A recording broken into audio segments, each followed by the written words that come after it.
Bismillahir Rahmanir Rahim. Allahumma salli ala Muhammadin wa ali Muhammadin.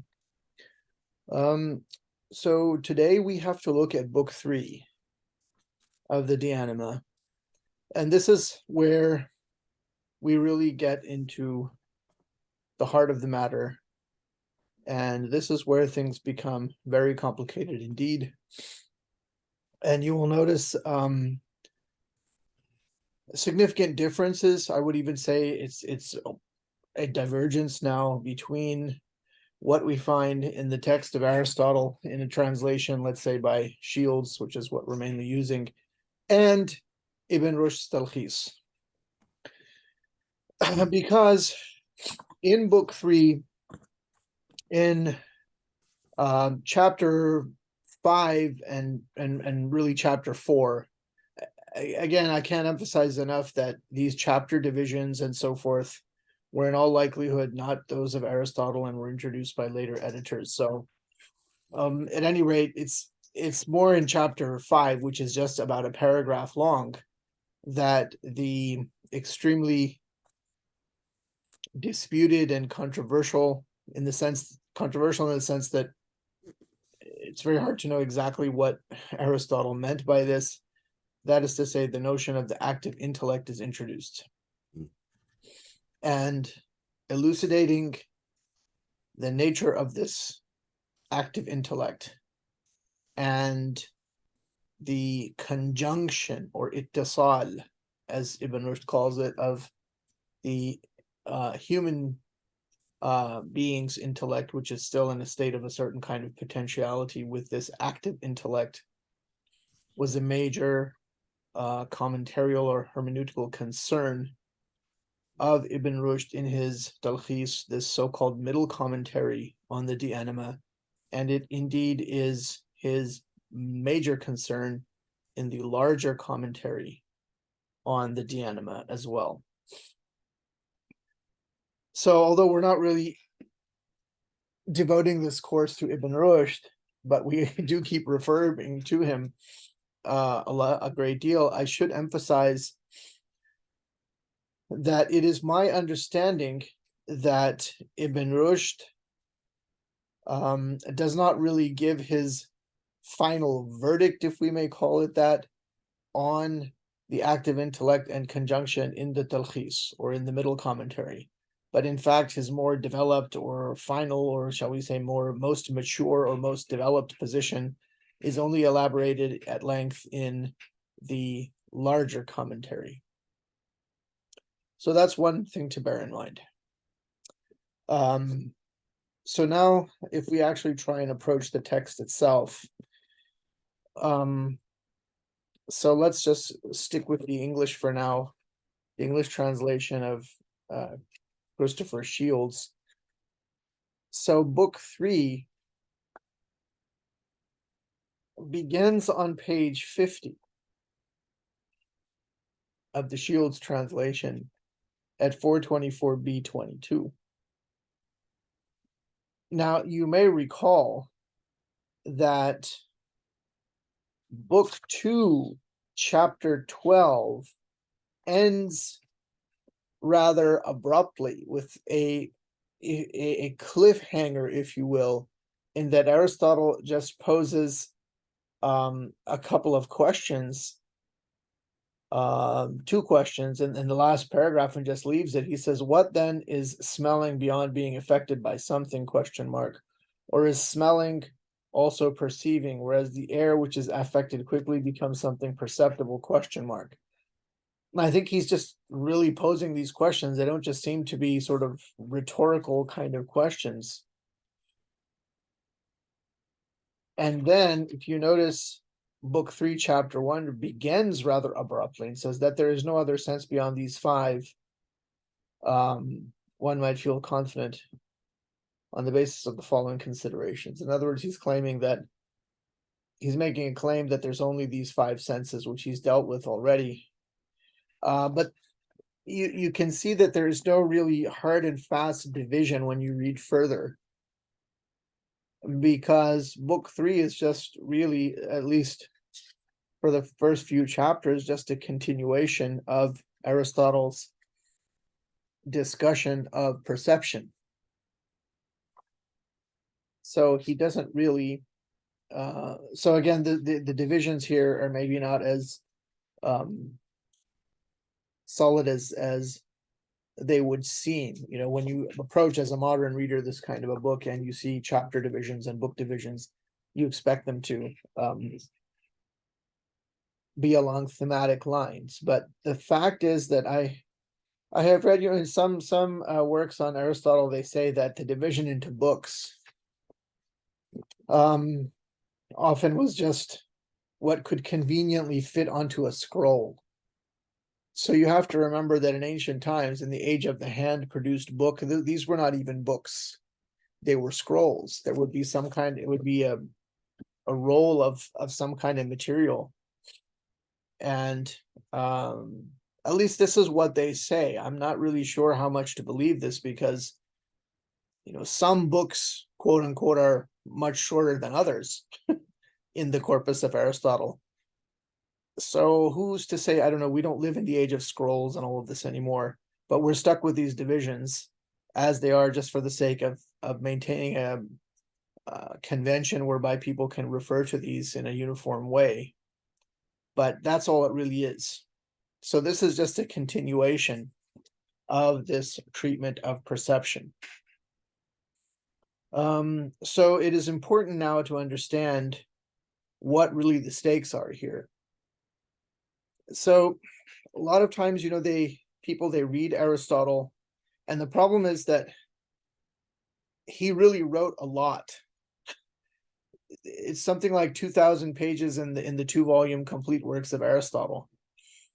And there is such a thing as cross-referencing in his work, in the sense that he might deal with certain ideas in one treatise and elaborate, and those same ideas are going to be developed further, elaborated upon elsewhere.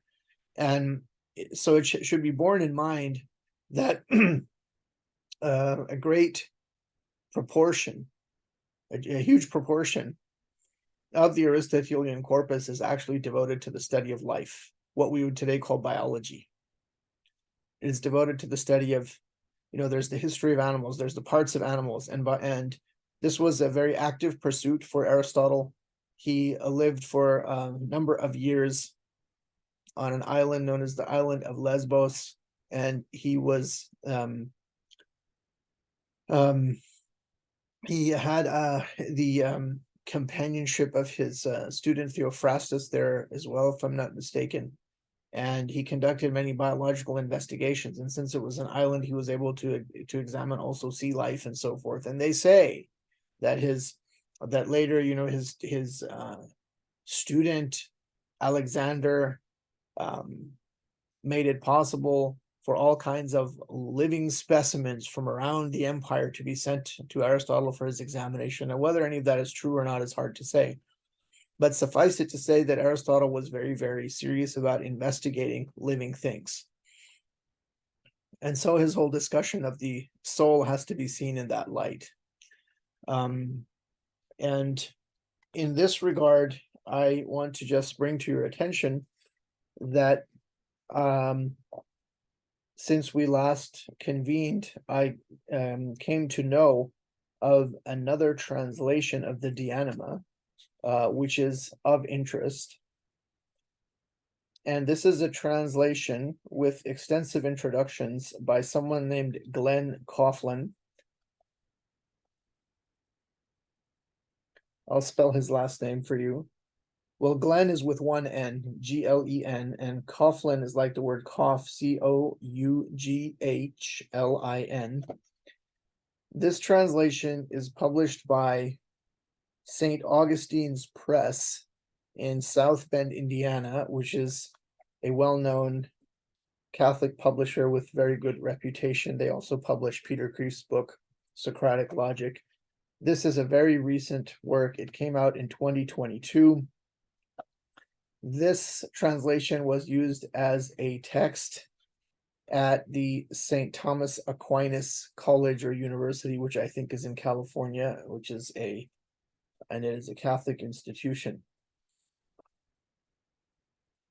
So there's a pretty detailed introduction of some 28 pages, and then there's a lot of annotations and notes. And the book has 5 appendices, which extend from page 102 until page 168. So it's about 66 pages. Appendix 1 deals with dialectic in book 1 of the De Anima. The appendix 2 is on Aristotle's definition of the soul. Appendix 3 is on the plant soul and nafs an-nabatiyya, or the what he calls the reproductive or vegetative soul. Appendix 4 is on the sensing soul, that would be a nafs al-haywaniyya, and then finally he has appendix 5 devoted to the intellectual soul, or a nafs an-natiqa. And so I just got this. I think this is a very useful translation. I think I had mentioned another translation in one of in the very first meeting that we had. That's by David Bolotin. I couldn't find my copy at the time, but I have located it since then. Bolotin. He is a retired tutor at St. John's College, Santa Fe, New Mexico. And it's a very close translation, and it has a lot of very useful footnotes. So coming back now to our topic. So the study of the soul is exceedingly useful. It's very important for us to understand biological life, obviously, but it's more than that. So if you really want to understand Aristotle, Aristotle says things about metaphysics as well, doesn't he? He says things about physics. He says things about ethics, but all of this is connected. All of this is connected. And we are not biologists, at least in this class, and I'm sure that our main concern is not that of biology. But one of the most readable and popular books of Aristotle is on ethics. It's my guess it is probably the most widely read book of Aristotle today. And in many traditional liberal arts colleges, they read it. It's considered to be very foundational text for Western civilization, along with the Republic of Plato.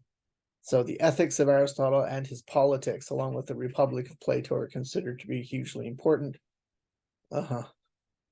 So it seems Sayyid Hassan has a copy. When did you get this? You didn't mention it. If you've had it before, you should have brought it up, but I guess.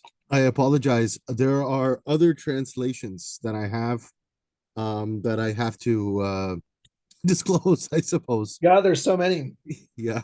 There's so many, but I try and find ones that have useful sort of annotation and so forth, because that's also very useful beyond just getting another person's interpretation, or that is to say, translation of the Greek. That's right. Yeah. So ethics is extremely important in Aristotle, but if you want to understand his ethics, you have to understand what he says about soul. So there is a scholar of the ethics of Aristotle named Gerard J. Hughes, and he has written one of these Routledge guidebooks. It's called the Routledge Philosophy Guidebook to Aristotle on Ethics. This is the older edition. The newer edition will cost you much more, and will just have a red cover. So I got this used for like $5, but he says some, he makes some really concise, but I think profound observations, and I would like to share those with you before we embark upon the discussion of Book 3. So this is at the bottom of page 7. So Gerald J. Hughes, who is a British scholar of Aristotle, he writes, he too, meaning Aristotle, as opposed to Plato here, just to give you the context. He too, T-O-O, is concerned with the nature of moral virtues, justice, personal responsibility, and moral weakness. In other words, Aristotle, like Plato, is concerned with the nature of moral virtues, justice, personal responsibility, and moral weakness.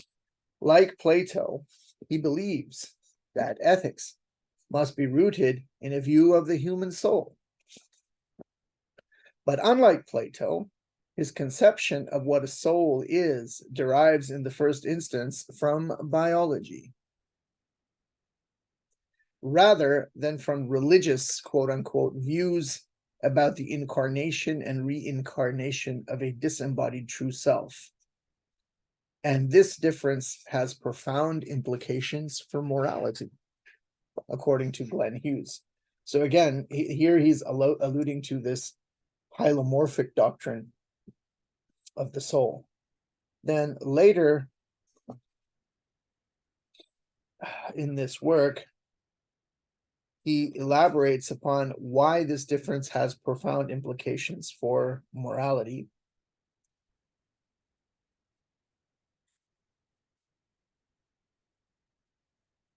And that is elaborated in the next chapter on the fulfilled life, or eudaimonia, on page 33. Plato, he continues in that line of discussion. Plato identified the self with the soul. And he thought of the soul as an immaterial being which pre-existed its association with this particular body and would survive bodily death. Accordingly, since it is oneself which is ultimately valuable, Platonic ethics required that one should care for one's soul, and that the body should be treated in such a way as not to impede the proper activities of the soul. This comes out in Plato's dialogue known as the Phaedo. In his earlier works, Plato identified the soul with reason. He later modified this narrower view, since he came to believe that desires and emotions could be at odds with one's reason, for example, in cases of personal moral struggle, and that such conflicts took place within the soul. Nevertheless, he continued to take it as obvious that it is the pursuit of true knowledge by the use of reason, which is the highest of human aims. So that's Plato. Now, what is Aristotle's understanding of the human being in light of this hylomorphic notion of the soul as the perfection of the body, the form of the body being the matter, and how does this have profound implications for morality or ethics? Aristotle's views on the soul are in some respects not unlike Plato's, but in others they are markedly different. His starting point is to be found in his interest in biology. There is a crucial difference between organisms which are alive and other things which are not. Aristotle's general word for what accounts for this difference is psyche, soul. Unlike Plato, he is thus quite prepared to talk of all plants and animals as having souls. We've studied all this already. The feature which characterizes all organisms is just what our word for them suggests. They are internally organized. Remember, the soul is the first perfection of an organic body. They have an inbuilt natural aim. So remember this idea in entelechia, that the term entelechia, or the first perfection, kamal awwal, has a notion of order, has a notion of perfection, completion, and end, or ghaya. They have an inbuilt natural aim. He does not mean by this that a geranium, for example, or even a lion cub, consciously sets out to achieve an aim in life, any more than a contemporary biologist, when suggesting that every gene has as its aim to reproduce itself as widely as possible, would intend to attribute to it any kind of conscious striving. So there's a different notion of goal, or telos, or end here. Talk about the aim, or telos, is rather a way of explaining how it is that the organism typically behaves. Its organizational purposiveness governs all its activities. That is why an organism is radically different from mountains or atoms or any other inanimate object. An individual organism, say a tree or an animal, is a single thing. But Aristotle held that we have to look at several different aspects of it in order to explain fully what it is and how it works. Thus, we can say what it is made of, and how there is a steady flow of material from the environment into the organism and back to the environment. What an organism is made of will explain how heavy it is, what it can feed upon, and so on. This Aristotle would term a material explanation. We need quite a different kind of explanation to account for how it is organized. Plants and animals might all consist of more or less the same things: water, DNA, fat, etc. But they are put together in very different ways, and they retain this specific structure, this precise type of organization throughout their lives.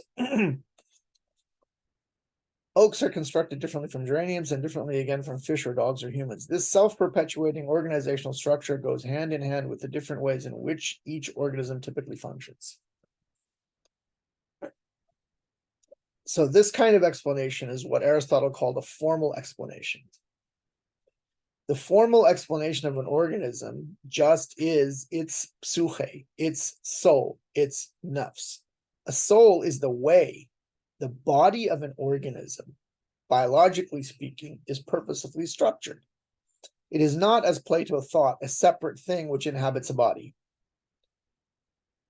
Okay, so this is a very useful summary of everything we've dealt with so far in the Anima.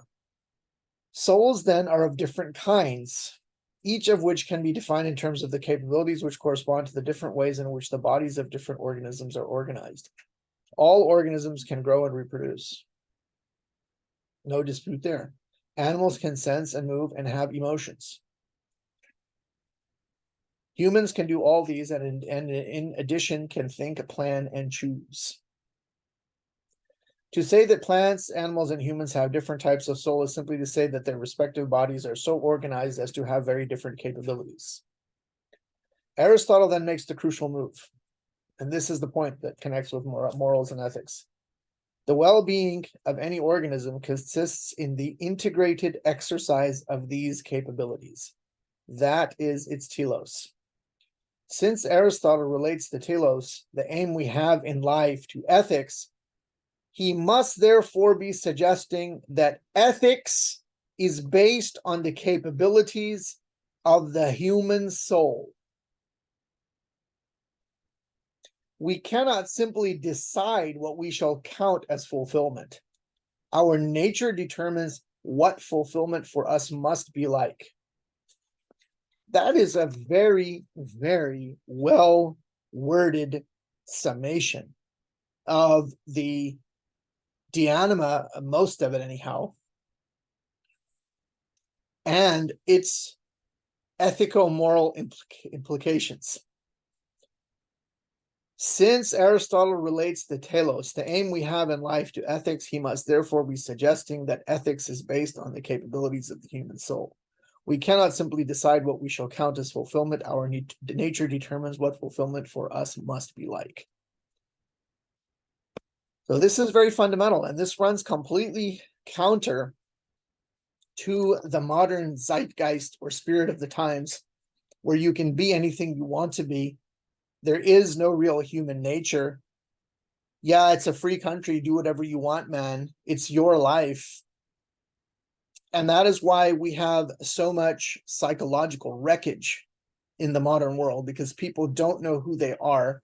They haven't been educated or trained into what the genuine human nature is, how that is differentiated according to sex, male and female, nothing else, and so many other things. So in essence, you have a situation where I would argue, again, to root this discussion in Aristotle, I would argue that we have now I don't even want to call it a civilization. It's not really a civilization. It's, in any true sense, in other words, a traditional civilization. What we have today that passes for civilization is just a mitigated chaos of a certain bunch of social conventions, which in the West are typically called rule of law, which people like sheep just sort of follow, and that's and that's pretty much it. So it's not really a civilization in that sense. It's a mitigated chaos, as I was saying. But what we have then is some sort of a social order, or really a disordered social order, if that makes any sense, which is built upon, again, to root this in Aristotelian, the Aristotelian teachings, built upon a disavowal and a repudiation of the law of non-contradiction, which simply says that a thing cannot both be that thing and not that thing in the same way at the same time. And there are many ways to phrase it. And Aristotle spends a lot of space in his metaphysics, not just in the logic, but he deals at length with the law of non-contradiction in the metaphysics. I think it's book 6. I mean, I could check really quickly, but why do you think he does that? Why does Ibn Sīnā spend a lot of time as well in the ilahiyat of the Shīʿah talking about the law of non-contradiction? Because if someone doesn't accept the law of non-contradiction, you can't really talk to them. In the sense that there really can't be any argument, because they've rejected the very basis of logic in the area of at-tasdiqat, or judgment. And just as that the law of non-contradiction is the fundamental law in tasdiqat, or judgment, the second act of the mind, to put it in Western logical terms, it has its analog in tasawwurat. In tasawwurat, the fundamental logical law or metaphysical law is, well, it would be, in logic, would be the law of identity. Everything is whatever it is. So it's a tautology, but in the area of metaphysics, it's badahatul wujud. So you have a human order, disorder really, which ultimately is based on the rejection of these things and is fundamentally nihilistic. Some people pronounce it nihilistic. I'm not sure which one is the preferred pronunciation, but I think you know what I mean. So that's why the study of the Nicomachean ethics is, among many other things, so important, and why the inquiry into the soul is one of the most useful things, as Aristotle says at the very, very beginning of book 1. So he's continuing here in book 3 his analysis of perception. And he said, and he begins, so book 1 is devoted to this discussion of the question of whether there can be, well, first he makes the claim that there are only 5 senses. And then it's in a very convoluted way he tries to explain why he thinks this is the case. Here, the clarifications of Shields are very useful. So on page 258 of the Shields translation and commentary on the Anima, he elaborates upon this. So at the beginning then of 424b22, he says that there is no other sense beyond these 5. And then he has a parenthetical. You can leave out the parenthetical and read the whole sentence. We know what the 5 senses are. That there is no other sense beyond these 5, one might feel confident on the basis of the following considerations. So in other words, he's making the claim that there are none but the 5 senses, and we can justify that as follows.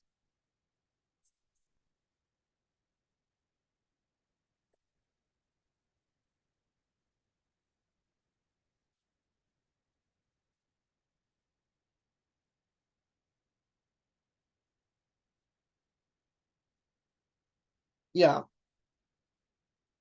As Shields says on 255, Aristotle's argument for this conclusion is initially obscure because it relies on some unclear contentions about the media of perception and their relation to perceptual faculties. So if you go to page 258,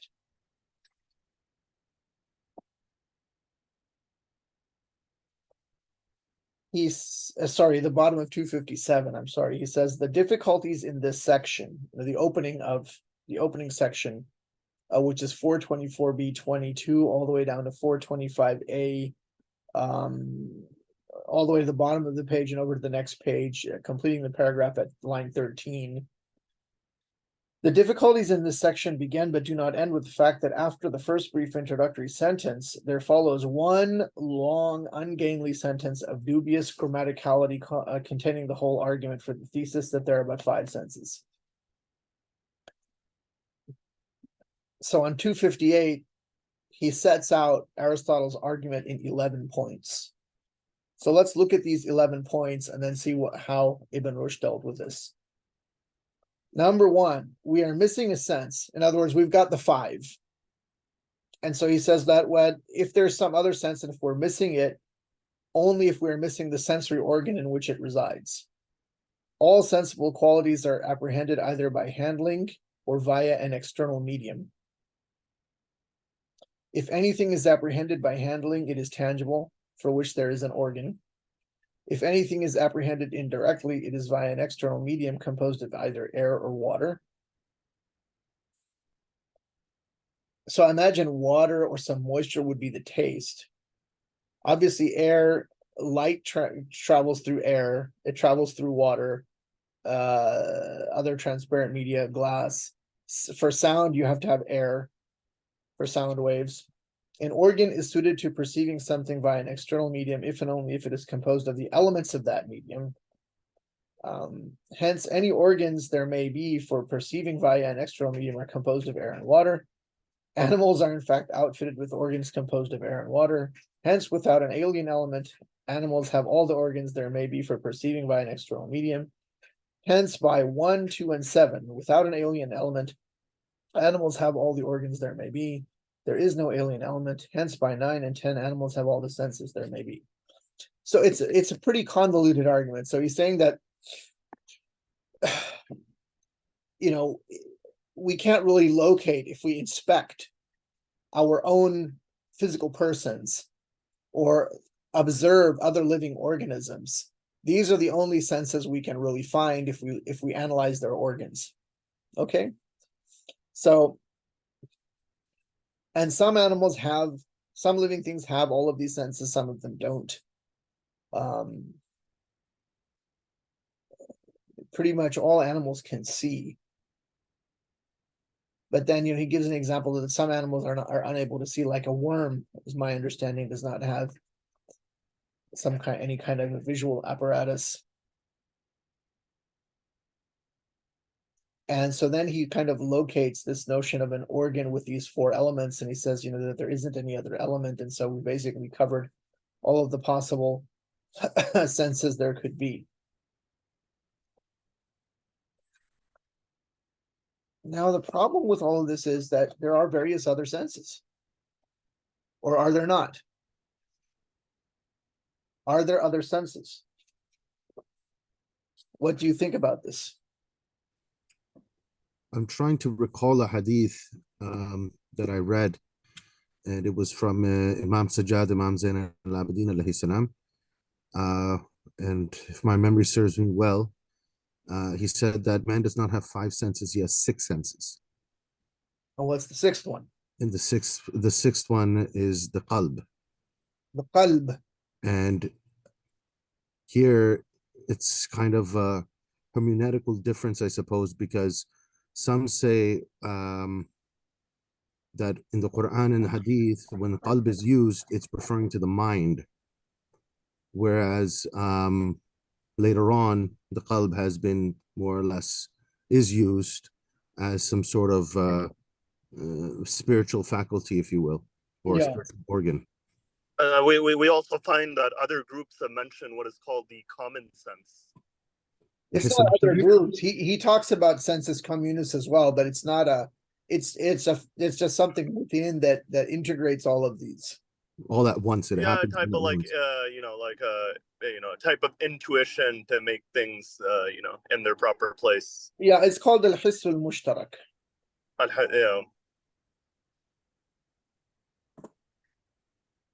So again, Ibn Rushd is more, I think, a bit more readable. So in the English it says, there is not a sixth sense beside the five senses, and that which I shall say will confirm this.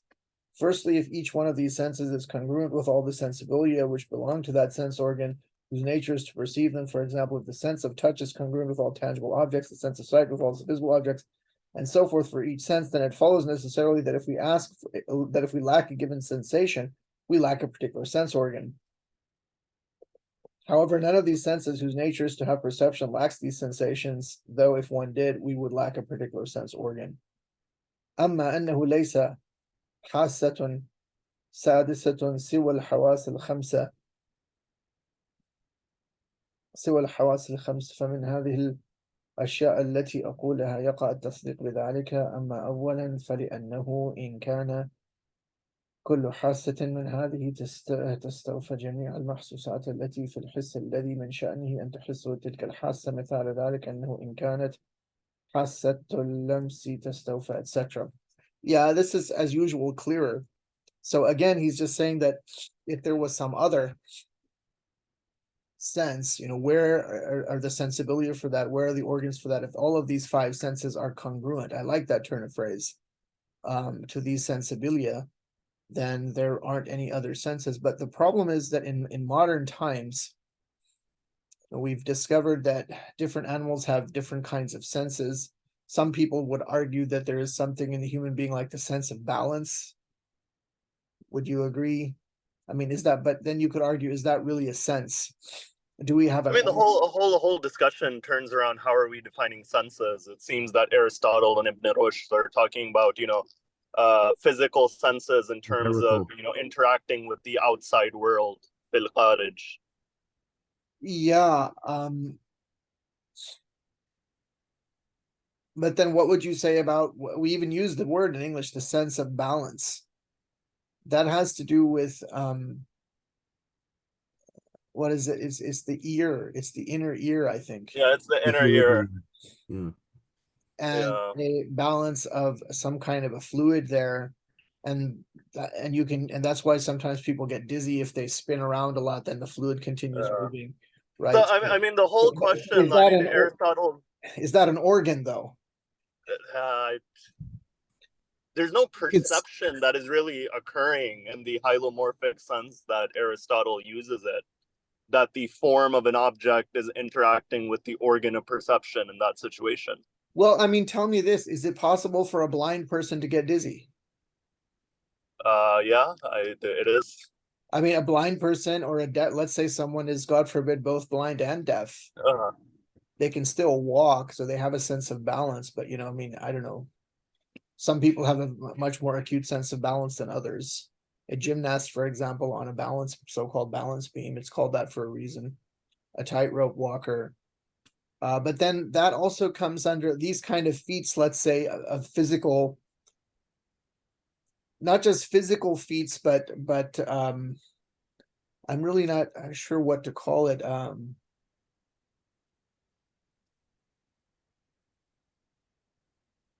Yeah, I would say feats of a kind of, shall we say, gymnastic or physical prowess. It's more than just balance. In English we speak of coordination, and I think the fancier way to say it is kinesthetic awareness. Right? If you're an extremely uncoordinated person, then you probably can't be very good at being a gymnast or wielding a sword or, I don't know, engaging in empty-handed combat or something. Do you understand? But is that really a sense? Is it not the development of all of the five senses working with the sensus communis in conjunction in feats of this kind?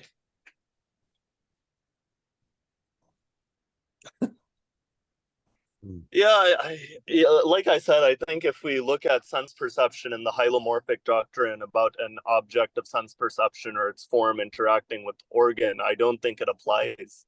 in this situation to these examples. Yeah, because in this, maybe with balance, you could say that there's an organ, but that really is not an organ so much as part of the ear. Exactly. So, I mean, but it's not hearing. But it's not hearing, is it? yeah, it's not hearing. So It is not hearing. maybe that's a bit of a counter example, but you know, if your sense of balance is messed up, what happens to you? Maybe it's possibly associated with the sense of touch. Well, I mean, because if your sense of balance is out of sync, then you perceive, you know, that's why you get dizzy. You perceive the world moving around you in a haphazard way, right? Oh, it's a interesting thought. Yeah. And then this notion of kinesthetic sense, I'm not sure how that works. Then they speak of other organisms being able to sense magnetic fields, for example. I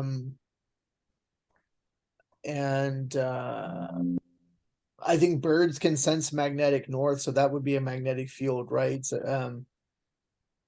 And my understanding is that even though some of these creatures like worms and grubs and so forth, even though they don't really have an eye, you know, like a fly has some kind of an eye. These insects have many of these insects have so-called compound eyes, right? But most of these worm species that you dig up, they don't really have an eye, but presumably they do have some sense of light and darkness. So when you start getting into these examples, the notion of organ, and in the sense of sense organ, becomes rather attenuated. And then, you know, what about alien species? I mean, we can just get real hypothetical here, whether you know, if there was some sort of extraterrestrial life that grows up in that emerges in a completely different kind of environment with a different atmospheric pressure, a different gravitational force and so forth, naturally everything would be affected by all of that. But these are hypotheticals. Maybe they're of interest to science fiction writers and people who are screenwriters for Star Trek, I suppose. But they don't really concern us here. But this is a useful exercise in as much as it forces us to subject to a minute examination. And then another interesting thing is the definition of senses. Like, for example, we're using the physical apparatus of touch for the sense of touch. But then there are animals that they know the physical placement of things based on, you know, sonar or based on some sort of waves. In other words, they are getting that sense of touch based upon, you know, a wave apparatus as opposed to some physical touch.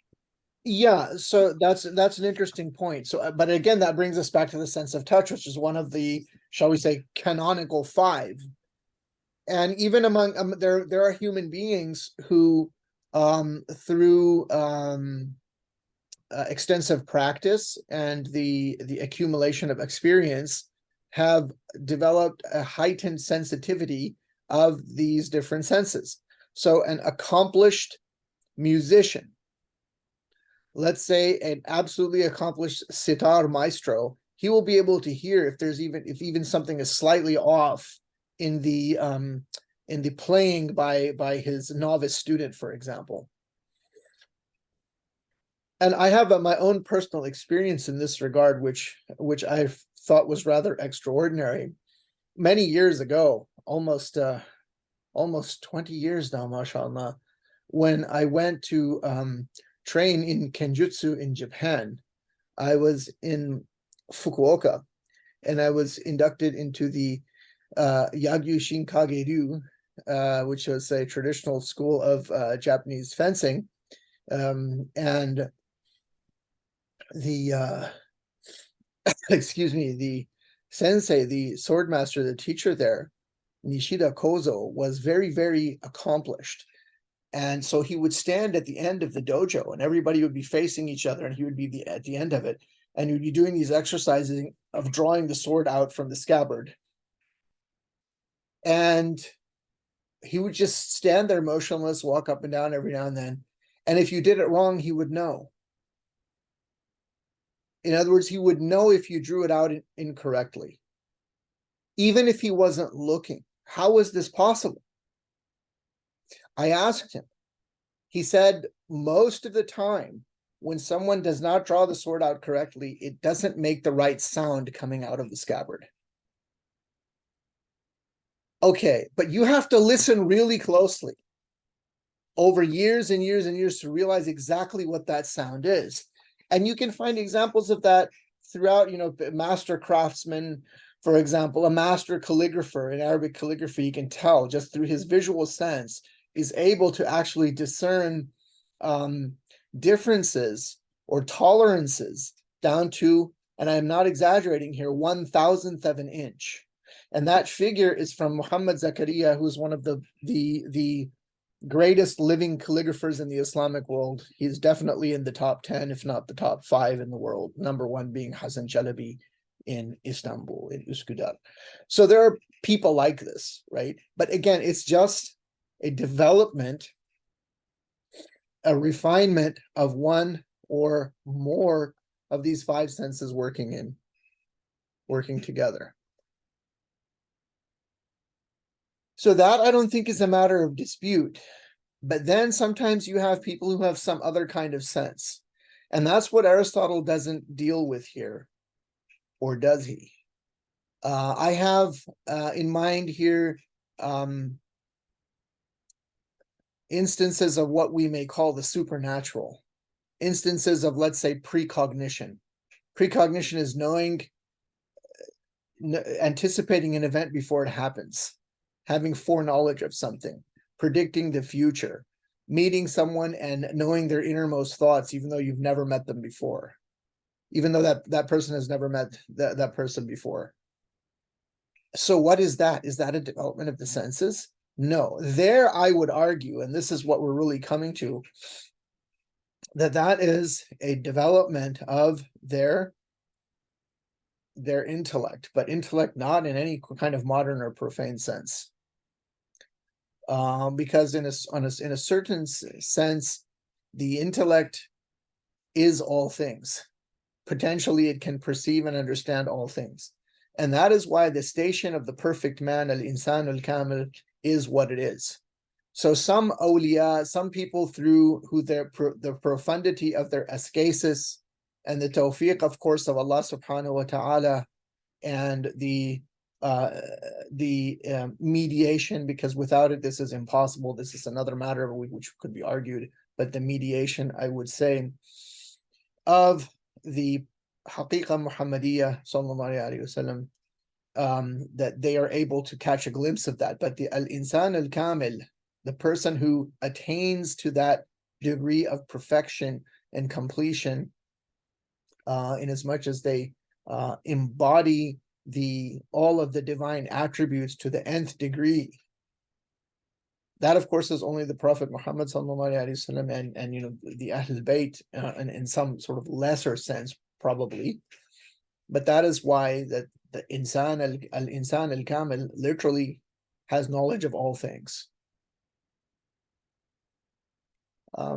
So these investigations in the Anima obviously touch on many areas. Ustaz, Yeah. sorry to take your time.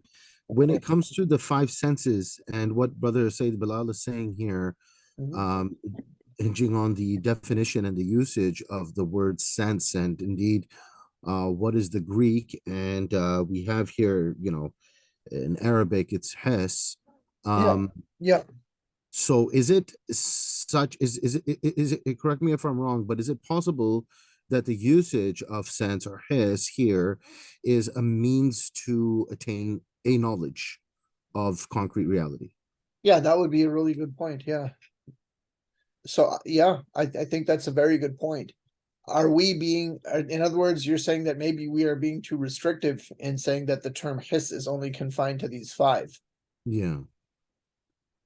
And I'm still going to try to find that hadith where the Imam says that we have like a Hiss Sadis or Hiss Sadisa, for instance. And I'll try my very best to find it and send it to you.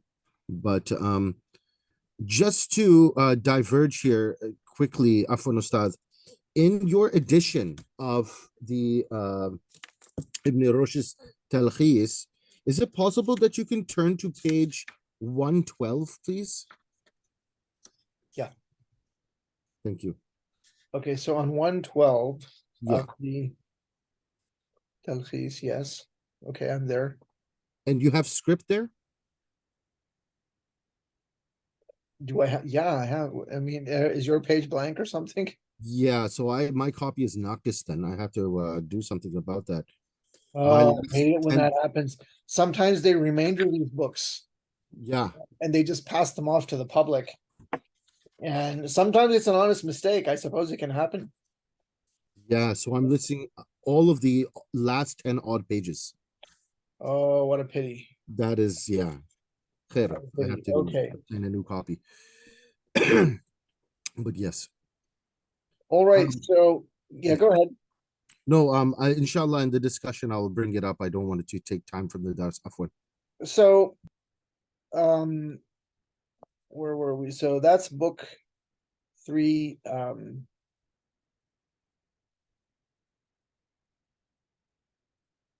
Chapter 1, isn't it? Where's book 3, chapter 2 now?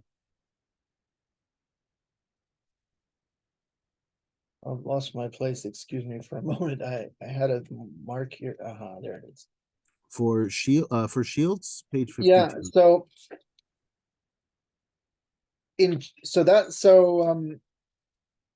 yeah, so the whole discussion then here is about whether we have more than 5 senses. Aristotle concludes we don't. Although he's already admitted that there is a common sense. And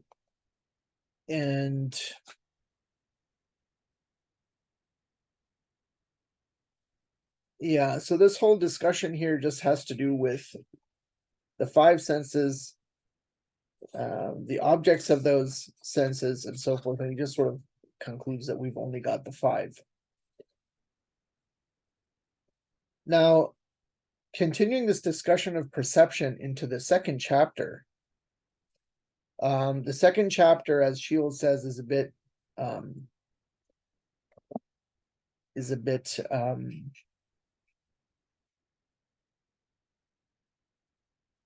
foggy, in as much as he says it's kind of lacking in a singular focus, but there is a lot of interesting discussion here. Excuse me just a second.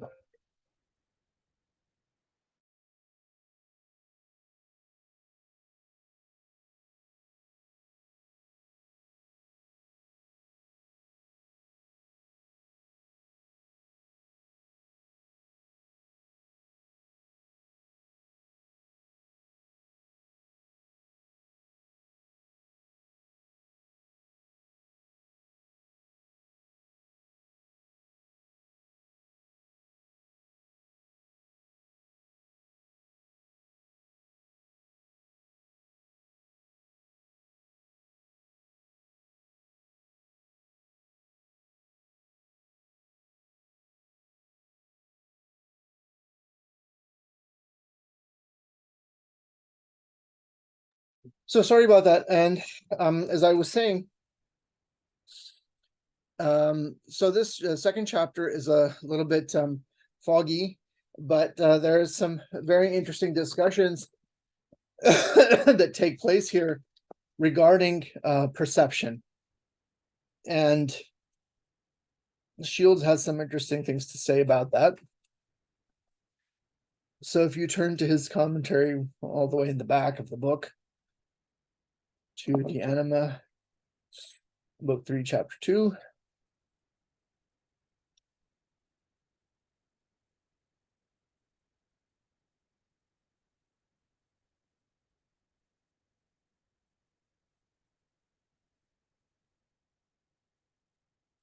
The term for perception in Greek is aesthesis.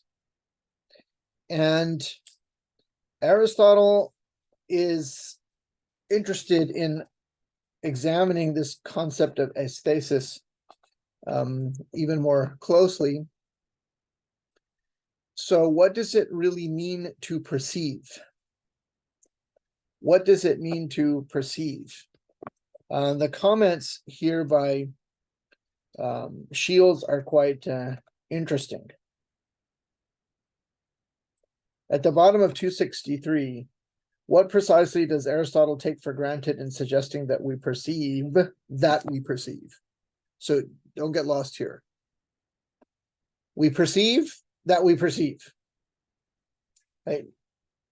So the obvious truth, it's an obvious truth that I know that I am seeing and hearing and sensing right now. And I would know if one of those senses stopped working, God forbid, or was impeded in some way or another. So when we see that we see, or when we are aware, shall we say, when we perceive, that we hear and so forth, what is responsible for that perceiving? Right, that's a very interesting question. So Aristotle does not directly say that we perceive that we are perceiving, though he does assert that we perceive that we are seeing and hearing. That's a fine distinction. Where the sensory modalities seem arbitrarily chosen and then proceeds to identify seeing and perceiving by sight. Bearing this in mind, we may generalize for ease of exposition. This is very useful what he says here. Two approaches to Aristotle's puzzle commend themselves, corresponding to different meanings of the word in Greek, to perceive. The Greek is, if I pronounce it correctly, aesthenesthai. Aesthenesthai.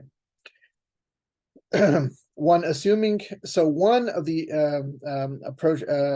one of the meanings of to perceive is to assume a univocal usage, and the other way is to not. So when we perceive, let's say, see something white, we also perceive in just the same sense we see that we see white. So here perception and seeing would be the same. It's a univocal usage. And then two, when we perceive, we see something white, we are aware that we see white. Both approaches would be linguistically admissible, although the semantic fields of perceive in English and aesthenesthai do not match completely. I have to take his word for it here. I don't know Greek. Do not match completely in step. We find similarly broad ranges for both verbs. In addition to the narrow and broad sense of objects of perception already noted in the general introduction, that is smelling a rose or smelling the scent of a rose, we also have more or less cognitive or conscious connotations in each case between she perceived a foul odor and he was one of the first to perceive the impending downturn in the economy. It's two different uses of perceive, right? Or although he was being scalded, it means burned by boiling water, his shock was such that he could barely perceive his own searing pain. Both the univocal and non-univocal approaches deserve a hearing because each accounts for at least some features of the opening section of the chapter. While a univocal treatment of we perceive that we perceive seems at least initially perverse because we do not see that we see white, and still less do we see our seeing white, some features of this puzzle Aristotle produces may recommend such an approach. This is pretty interesting. I mean, did you guys get that when you read that? Do you have any interesting observations here that you want to share? Is it possible to, because here the univocal and non-univocal, yani, Yeah. if I'm not mistaken, it's اشتراك معنوي اشتراك لفظي. Yeah. Right. And is it possible from the examples to put in wujud, for instance? right? And the perception of wujud and me perceiving wujud, yani, in that regard. And what would the outcome be, you know? Because here, in the examples, it's referring to, you know, ta'yunat, to tashakhusat, it's referring to concrete things, right? But when it comes to our own, you know, understanding, or our own, I guess, idrak, if you will, Perception, perception, cognition. Of Well, I something mean, more general. clearly, you know, to perceive a thing is to say that it exists. If something, but just because something exists doesn't necessarily mean it's perceptible. So he's making a kind of fine distinction here, but I would say that again, it's the common sense, because the common sense, the sensus communis, or al-hissul mushtarak, or al-hassatul mushtaraka, you can say it either way in Arabic, is some sort of a faculty which integrates all of those other faculties together and allows us to compound and compile those idrakat, those perceptions, those cognitions together, that what we in the fullness of the sensory reality of whatever we perceive. I mean, you can imagine that if you didn't have other senses, if you could only see, then obviously you're very limited. You can't, or if you, and you can see in the case of people who are who don't have the sense of sight, or who don't have the sense of hearing, that eliminates something. But if you eliminated the common sense, then again, you wouldn't be able to integrate all of those. So it seems to me, although that people, you know, people continue to argue about these opening passages of the second chapter, it would seem that our perception of our perception, you know, if it's not to lead to an infinite regress, it has to stop at something. And I don't know if he's got, if that's just the common sense, because we can perceive that we have something called the common sense as well, right? That's how we abstracted or arrived at that notion. But then what is behind all of that? What is doing all that to avoid infinite regress? I think it again comes down to the intellect. The aql, it must be. It has to be, right? Yeah. Otherwise, then you have the perception of the perception of the perception. Ad infinitum. Yes. Yeah. Regressio ad infinitum. Yeah. The infinite regress. So, you know, chapter 2 is interesting in that regard. Then in what time is it now? We've been going for about an hour. Let's see if we can. I was hoping we'd actually get to chapter 4 or 5, but it doesn't look like we will. But we can talk a bit about chapter 3, and then we'll have done about 25% of this, if we count by chapter. It's not really, because chapter 5 is very, very short. But my guess, we probably have to have maybe 3 more meetings on this before we get to the end, and then we'll still just be scratching the surface. So if we just try and discuss chapter 3 now and what remains, and then next time we'll really get into this whole question of the active intellect. So what is happening in chapter 3? I've talked a lot. Did anybody prepare chapter 3? Would anyone like to explain or share their thoughts with us on chapter 3 from book 3? No. Okay. I'm still swamped in the previous chapters. There's so many footnotes. There's so much going on in this book, but I mean, this is obviously just the first reading. But you know, it's just like this. It's been observed about Plato, and you could say about Aristotle as well. I mean, to really read Aristotle, you had to have read him before, which means that, which means you have to keep coming back to it and peeling away further and further layers.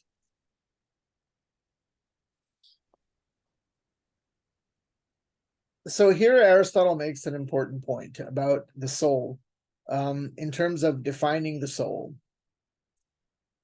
There are two differentias, he says, the specific difference that you could bring into play in a definition of the soul. One is motion, but by motion he doesn't mean change, he means motion.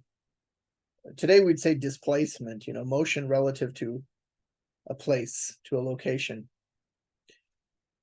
And then, of course, and that should be obvious, right? Anything that is alive, things that are alive, they move in some way or another. So that's not a matter of dispute. That's pretty clear. You introduced that from the very beginning. And then there's the other differential is discrimination, perception, reasoning. Both reasoning and understanding seem to be a sort of perceiving. For in both these cases, the soul discriminates something and comes to know things that are. The ancients indeed say that understanding and perceiving are the same. As even Empedocles said, for the wisdom of human beings grows in relation to what is present to them and in other writings, whence different understandings are present themselves to them. What was said by Homer tends in the same direction as these, for such is reason. These are all quotations from Greek. Well, Homer is Greek literature, Empedocles is a pre-Socratic philosopher. For all of these suppose, all of these people, all of these views suppose that reasoning is corporeal, just as perceiving is. So I think that by reasoning, he must mean intellection here. So he's saying that all of these people suppose that ta'aqqul is connected with the body, just as perceiving is, and that both perceiving and understanding are of like by like, just as we determined at the outset of our writings. So let's see what Ibn Rushd says here, the usual method that we have adopted. Now you made me go to page 112. Sorry, I was a rewind here. Yeah. Is it on page? Yeah, I'm just finding it for you. So here we have to use the numbers, the Becker numbers. So we need to find 427.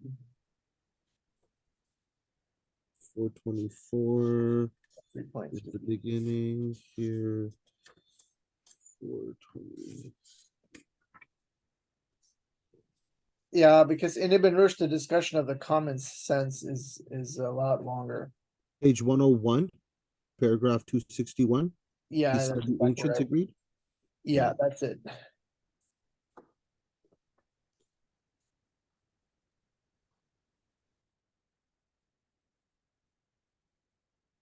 So here he's using the term ma'rifah for understanding.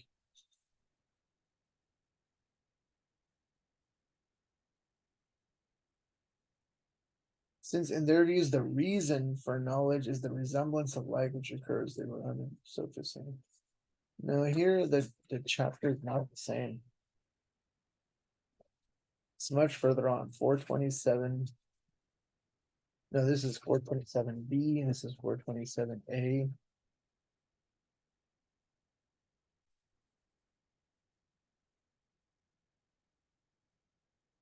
Yeah, Would it be so it page is on 102? 101. You were right. Okay, because he says قال ومن قبل أن سبب المعرفة. I was looking at the wrong paragraph. I was one paragraph ahead. ولما كان القدماء قد اتفقوا على حد النفس بهذين الفصلين خاصة، أعني من قبل الحركة في المكان ومن قبل الإدراك. So that's إدراك is perception.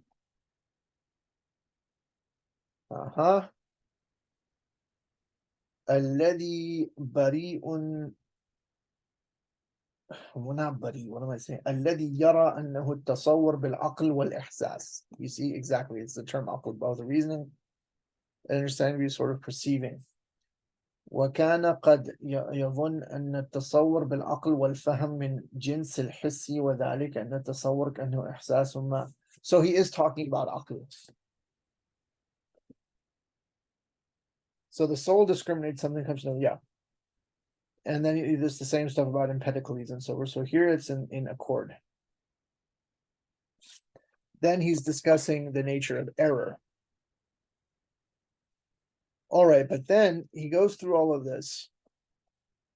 And he says on page 56 of Shields, it's 427b, line 7.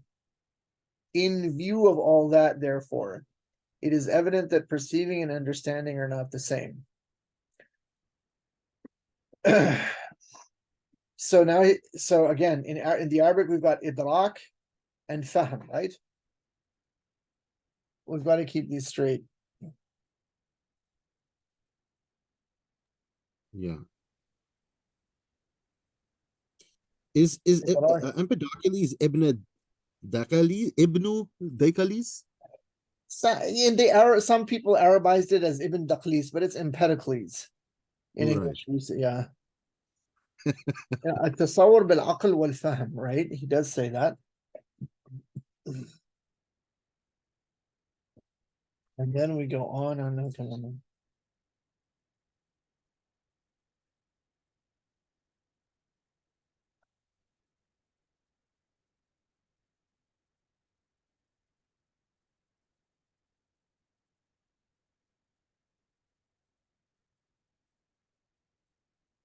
Well, he's going to make a point about animals.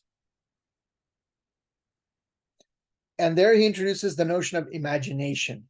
And that in Arabic that's what I was looking for, is at-takhayyul. Not khiyal? No, he says takhayyul.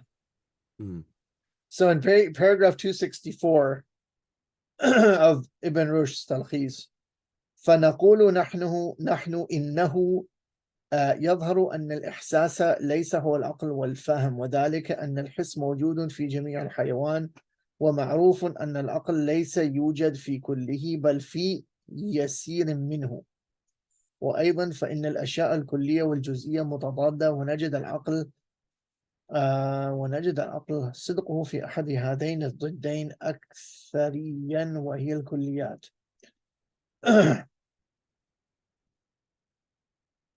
I'm not sure I read that correctly. Okay. So in view of all that, let's stay with the English here. So in view of all that, therefore, it is evident that perceiving and understanding are not the same, for all animals have a share of the one, but only a few of the other. So that makes sense, perceiving and understanding. Nor, moreover, is reasoning, in which there is a right and wrong, understanding and knowledge and true belief being right, and the opposite of these being wrong, nor is this the same as perceiving. For perception of exclusive objects is always true and belongs to all animals. Whereas reasoning can also be false, and it belongs to nothing which lacks reason. So reasoning belongs only to human beings. And then it says, for imagination, فأما أن التخيل ليس هو والتصور بالعقل والرأي شيئا واحدا. For imagination is different from both perception and reasoning, and it does not come about without perception, and without this there is no conceiving. So perception here in Arabic is tasawwur, and in English they have imagination, but it literally means here the capacity to form a mental image.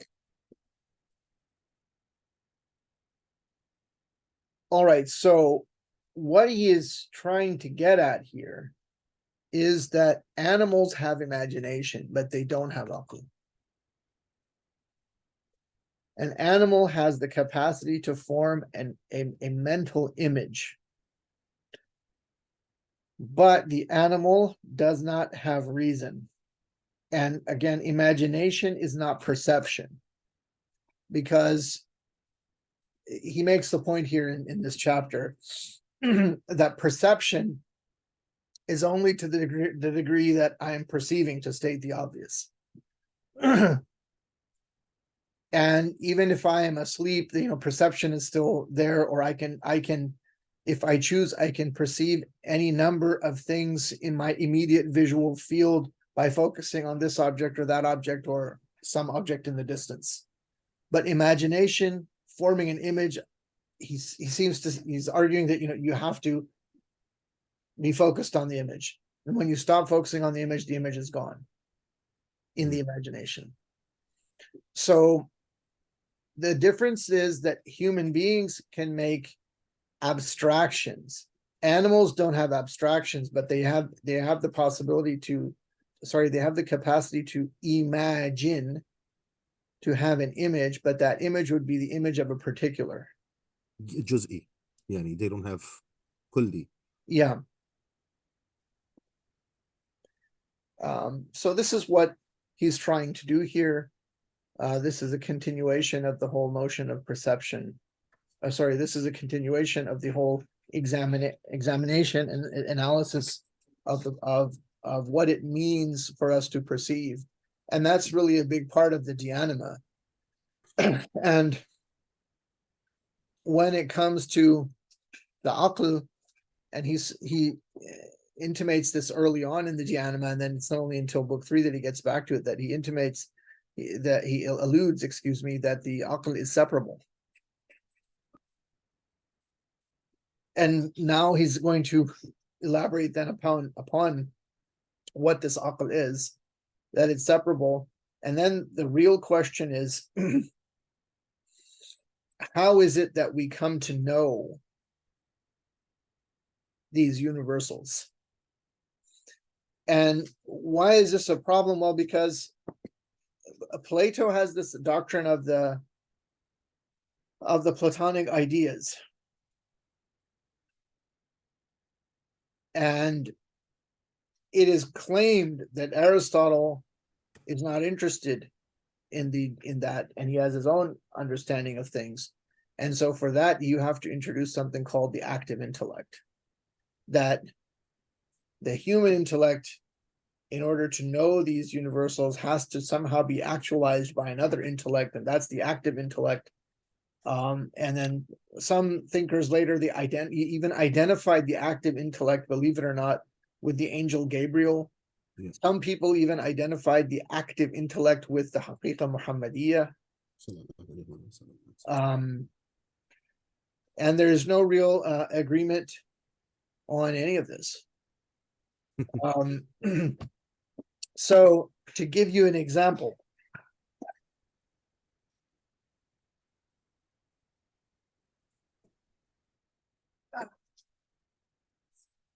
here. So if we look in thinkers who come later, oh, this is the wrong book. Sorry. Yeah, I took the wrong volume of Suhrawardi. So there is a dictionary of terms in Suhrawardi. فرهنگ اصطلاحات آثار شیخ اشراق by Sayyid Muhammad Khalid Ghaffari in Persian. And if you look up there the term aql, you'll find all sorts of uqul. There's aql awwal, aql kull, and there's aql fa'al. So this book obviously is in Persian. So for Suhrawardi, under the heading aql fa'al, he is quoting from the book Hayakil an-Nur, but it's in Persian. It says here, says و از جمله نورهای قاهر یعنی عقلها یکی آن است که نسبت وی یا ما همچون پدر است و او رب تلسم نوع انسانی و بخشنده نفسهای ماست و مکمل انسان است و شارع او را روح القدس گوید or گوید if you prefer. اهل حکمت او را عقل فعال گویند or گویند و جمله عقول انوار مجرد الهی اند. What page is that? Sorry. That's on page 263. 263. Okay. So aql fa'al, he says, and that the active intellect is one of the number, or is one of the many anwar qahira, or one of the many overwhelming, I suppose, or the conquering lights, I yeah, think. all powerful or all conquering lights. Thank you. By which I mean, he says, intellects, aqlha. So it's one of these, and its relationship to us is like the relationship of the Father, so to speak, or the Lord. Pidar really, he means Lord here. That's why it has Rab in plural in the parentheses. The Pidare tilsam insani. That is to say, the Lord of the tilsam. It really is the idea. He means, it doesn't really mean a talisman. Talisman, right? It means the Lord, the archetype of the archetype, or the eidos, or the idea, the Platonic form, as it were, of the human species, and is the bestower upon our soul, and bestows upon us, effuses these lights, so to speak, upon our souls, and is the completion of the human being. And the Shārjah, or the divine lawgiver, Allah subhanahu wa ta'ala, refers to this as the Ruh al-Quds, which people identify with Jibreel, and that the philosophers call this thing the active intellect. Oh, yeah. That's what he says. Yeah. So he's interesting to quote because he's a bit of more of a Platonist. Let's see what Mullā Ṣadrā says. So this is قاموس المصطلحات الفلسفية عند صدر المتألهين by Sayyad Ja'far Sajjadi. This is a book I picked up years ago at the Cairo book fair, and it's just published in Beirut somewhere. Of course, in Harit Harik, where else? 2006. That's where all the bookshops are in Beirut. So Aql, so under Ain, I don't have it marked here. Let me just find it quickly. Inaya Anqa, too far.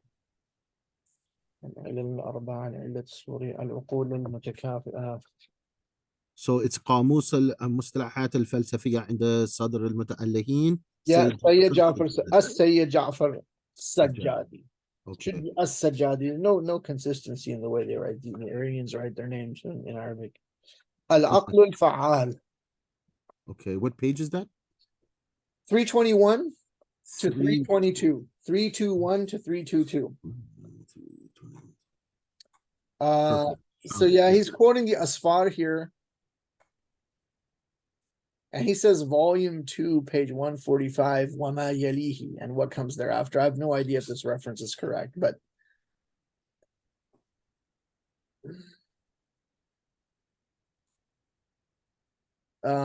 yeah, so he says, this is Sadr al-Mutallihin speaking. اعلم أن للعقل الفعال وجودا في نفسه ووجودا في أنفسنا فإن كمال النفس وتمام وجودها وصورتها وغايتها هو وجود العقل الفعال لها واتصالها به واتحادها معه. So he says, know that the active intellect exists in ourselves, exists in and of itself, as well as existing in ourselves. This is very interesting.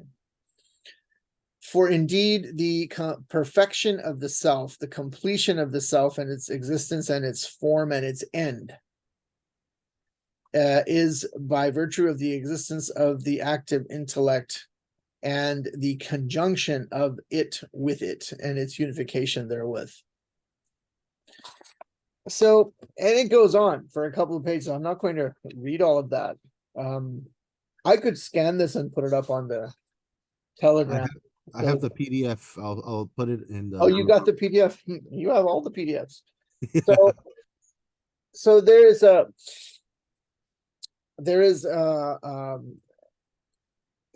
great deal of interest in what is meant by these very short passages in Aristotle about the al-aql al-fa'al, and in Greek, I didn't even tell you what it is in Greek. In Greek, it is the nous poetikos. Nous poetikos. Yeah.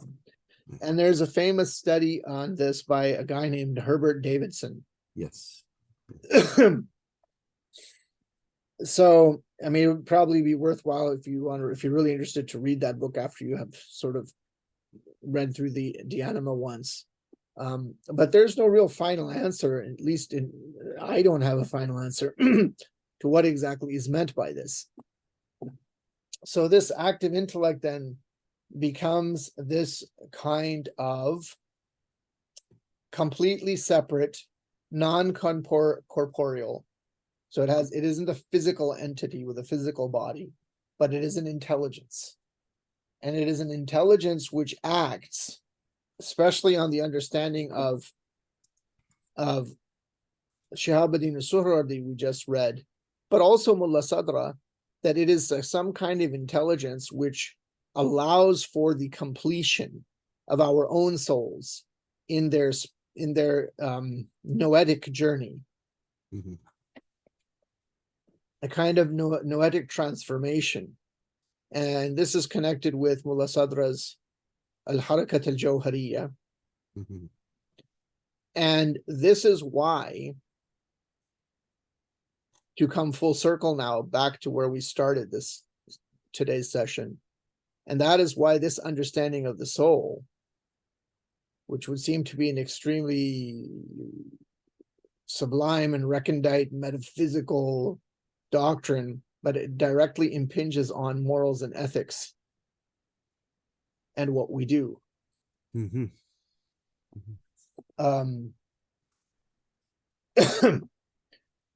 Because to the degree that we are able to understand abstractions, abstract notions such as justice, beauty, the good, it is only to the degree that we understand those things by virtue of the aql that we can then,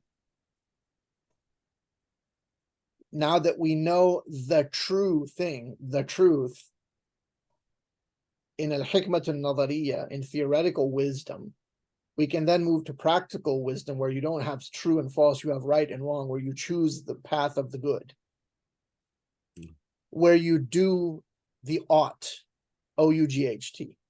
Mm-hmm. And that is fundamentally linked to the notion of the soul.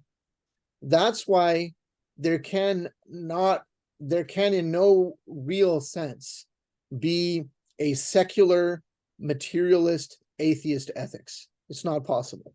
Mm. By ethics, I mean as a practical wisdom, as a hikmah nadariyya. You might find some atheist guy, someone who doesn't believe in God. They might be quite principled. They might show up on time. They'll be honest and so on and so forth. But they are all of those things in spite of what they say and what they think up here. Now, they would be the first to deny that, and they would argue with you vigorously about this. But I would stand by my claim. So this is where I see it all being tied together. And that's pretty much what I have to say for today. Yeah, if you want to discuss this in more detail, we can certainly do so. I have exhausted my store of thoughts for the day on this. I found a article published in Jazakallah khair Ustaz tayyib Allah anfusakum inshallah. Yeah. Thank you so much. Inshallah.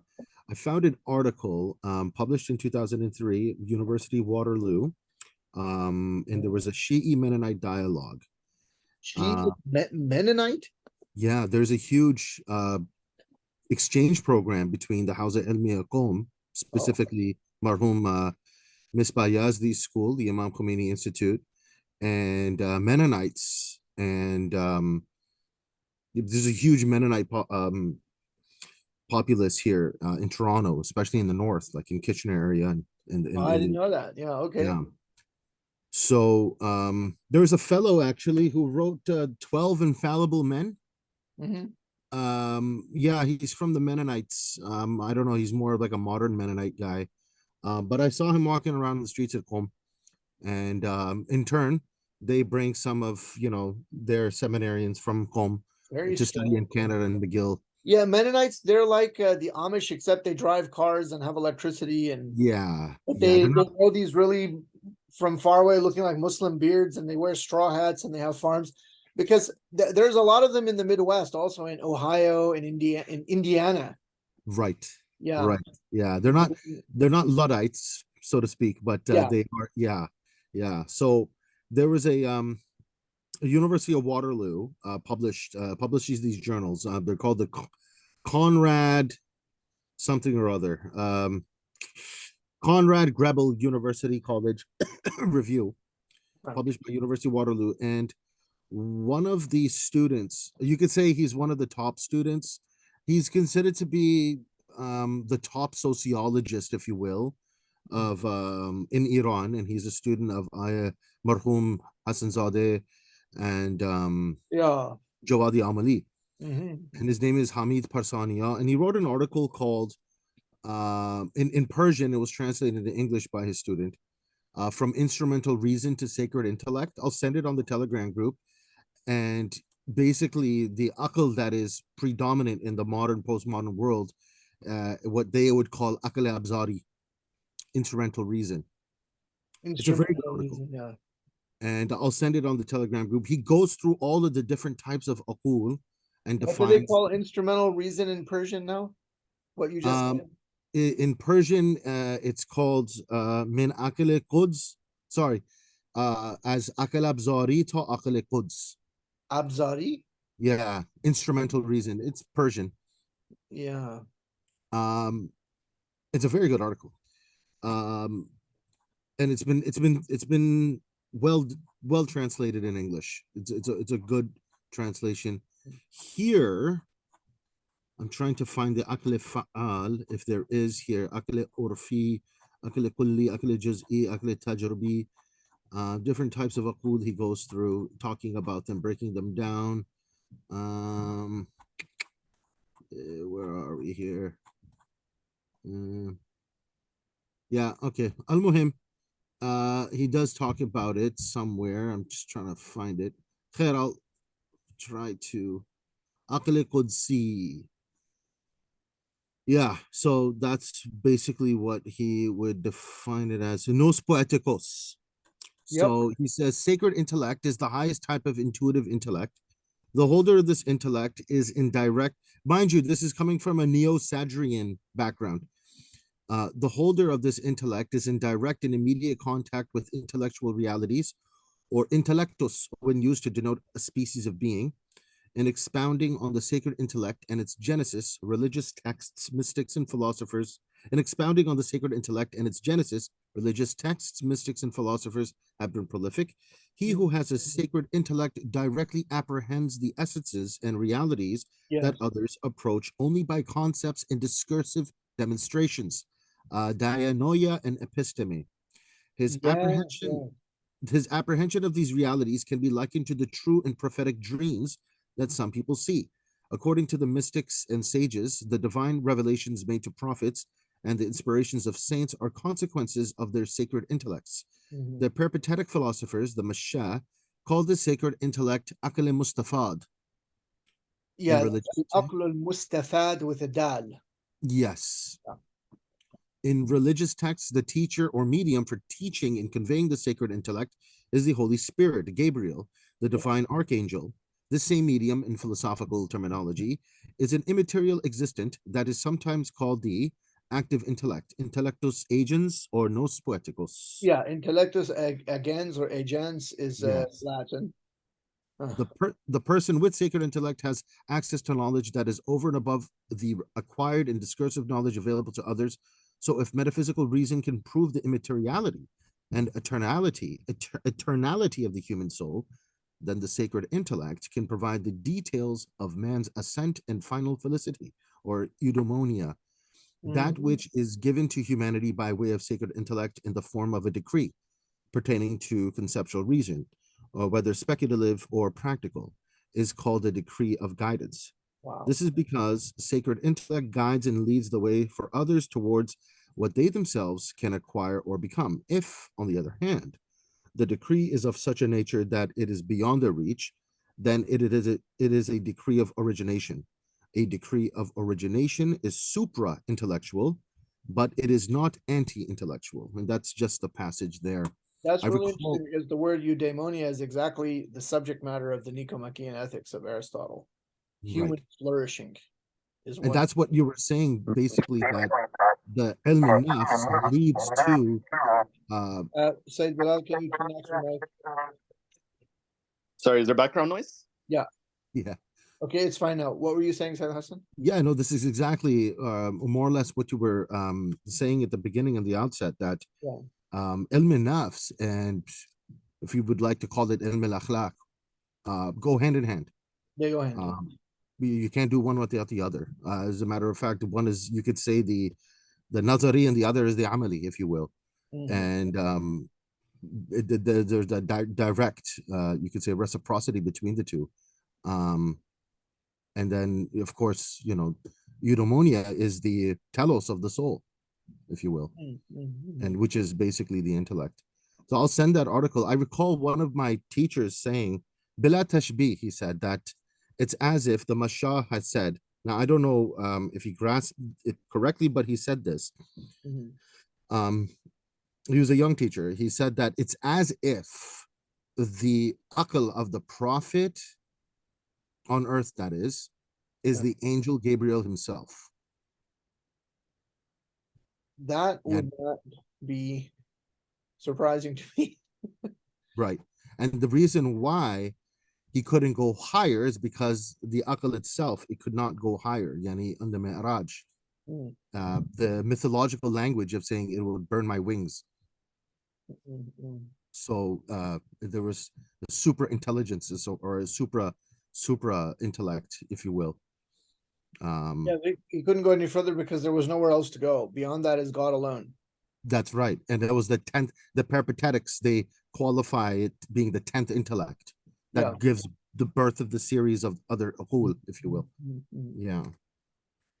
I also wanted to point out, when you were reading Hugh's amazing khulasa, it reminded me. Amazing khulasa, yeah. It's very good, and I thank you for pointing that out, because I found the PDFs, by the way, and I'll send them, inshallah.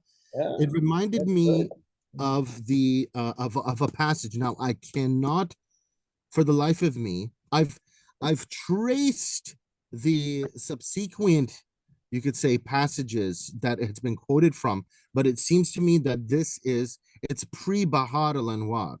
Oh, so it's from Faith Kashani in his Kalamat al-Maknuna.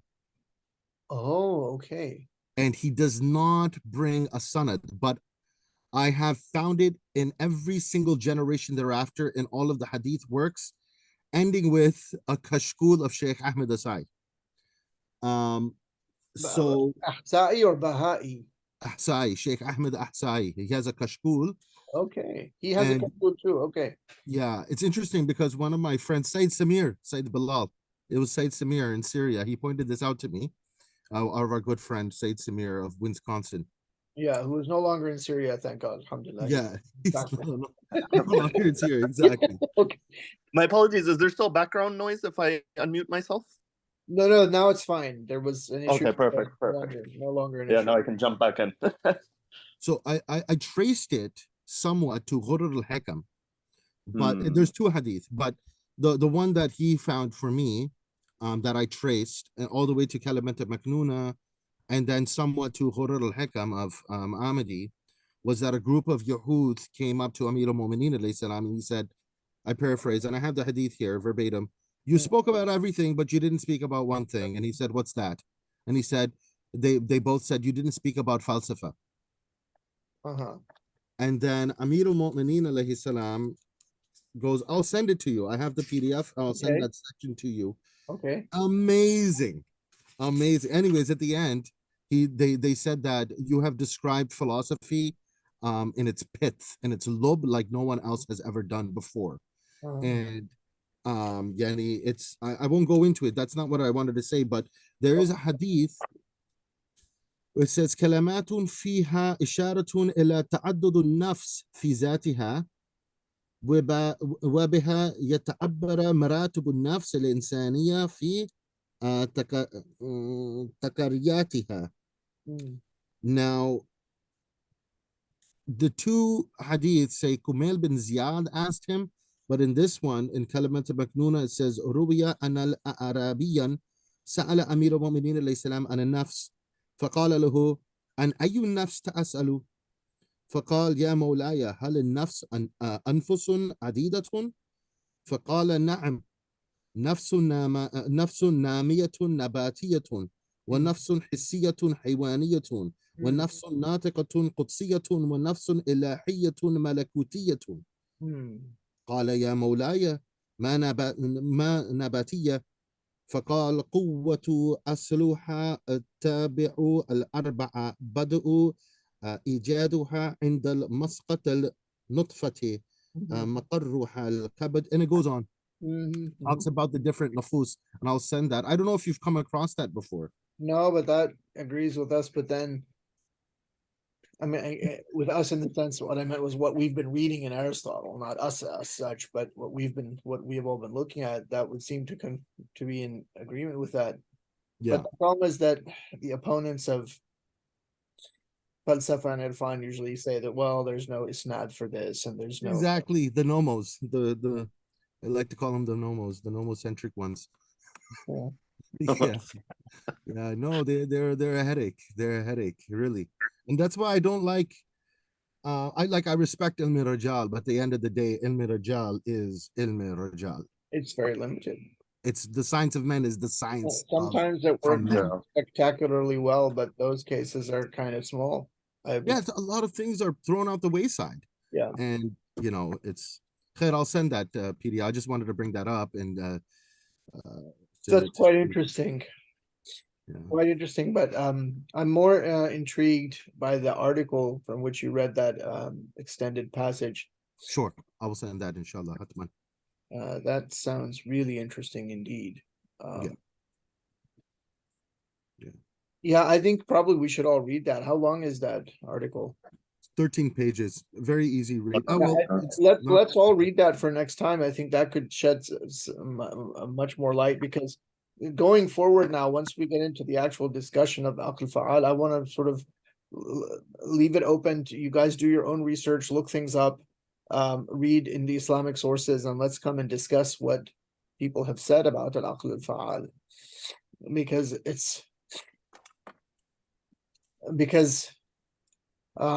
it seems to me that they're converging.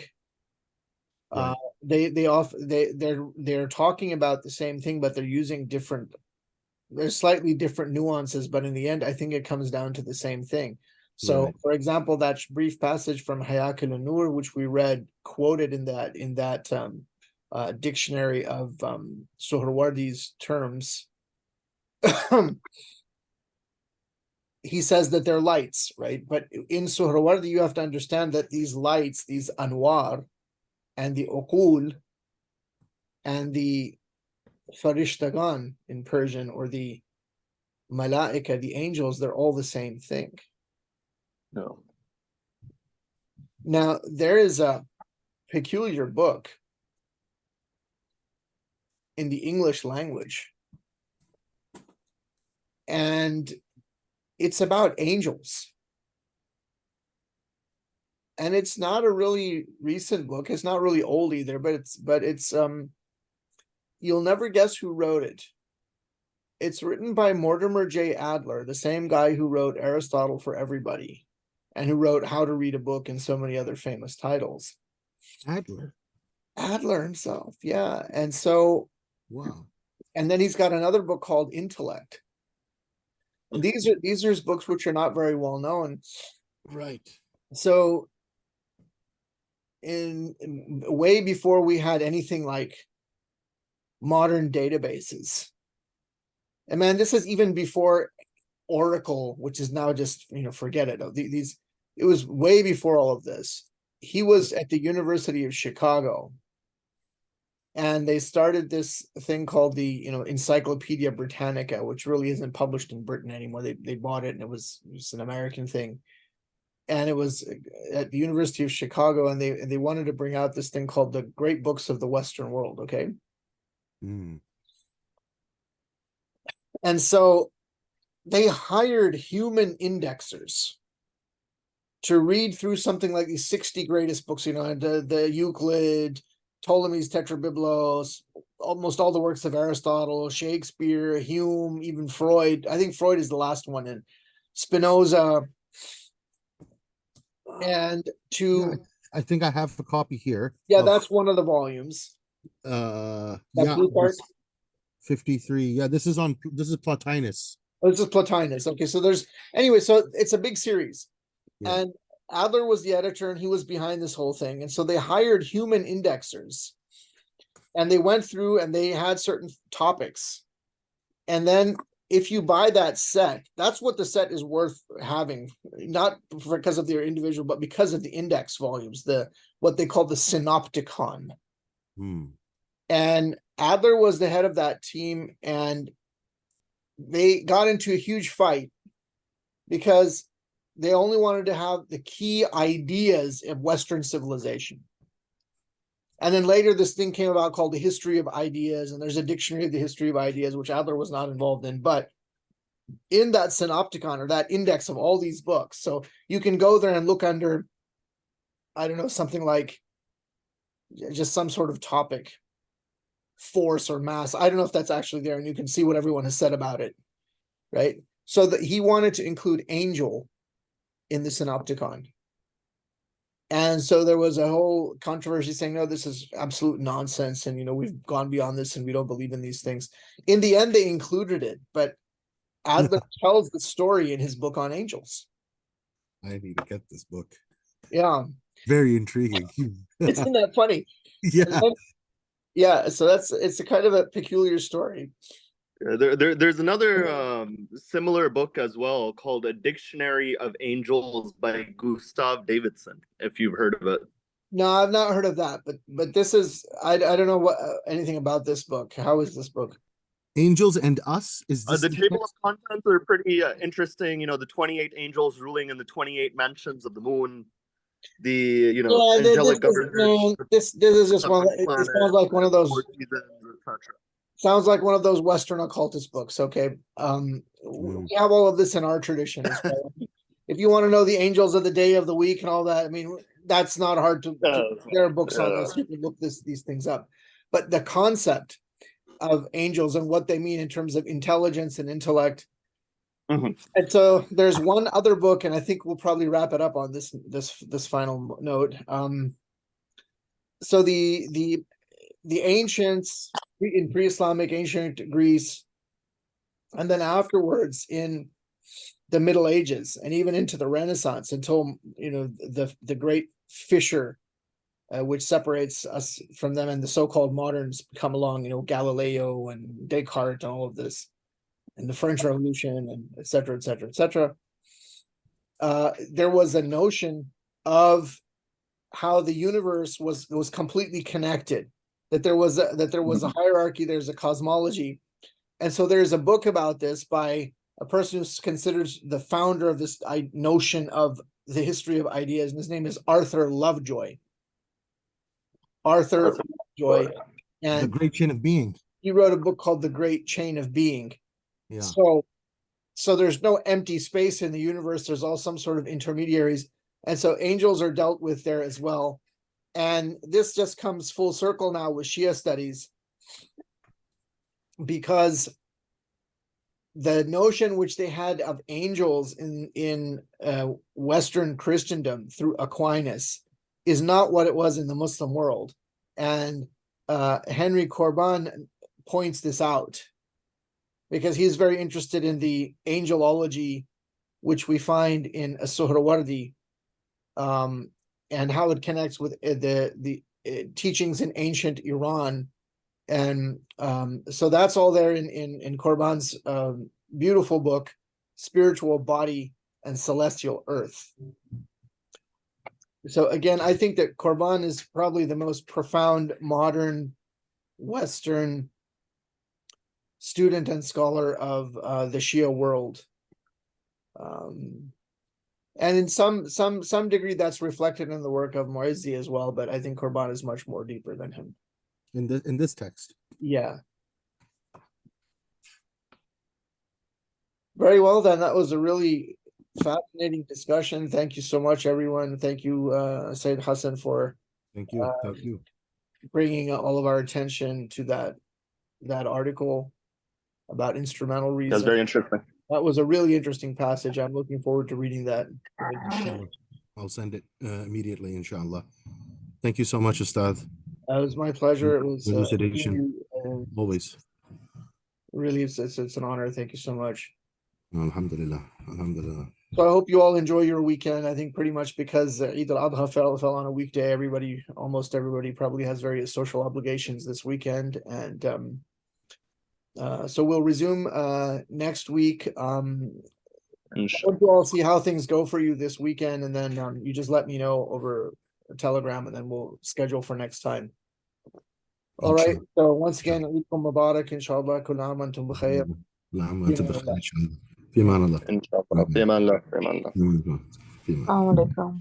وعليكم السلام. وعليكم السلام ورحمة الله. وبركاته.